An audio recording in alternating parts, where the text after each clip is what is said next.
ناظرین، میں ہوں نیلم نواب، آپ دیکھ رہے ہیں پی کے نیوز۔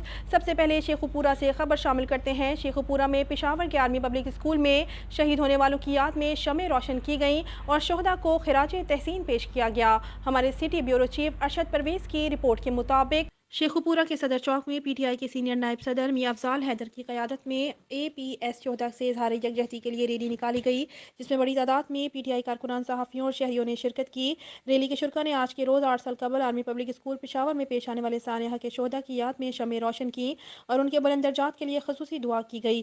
میڈیا سے گفتگو کرتے ہوئے شیخوپورہ پی ٹی آئی کے سینئر نائب صدر میاں افضال حیدر کا کہنا تھا کہ شہداء کی قربانی رائے گاہ نہیں گئی، بلکہ ان کی قربانی نے پوری قوم کو متحد کر دیا۔ پوری قوم پاک فوج کے ساتھ کھڑی ہے اور دشمن کے ہر حملے کا منہ توڑ جواب دینے کے لیے تیار ہے۔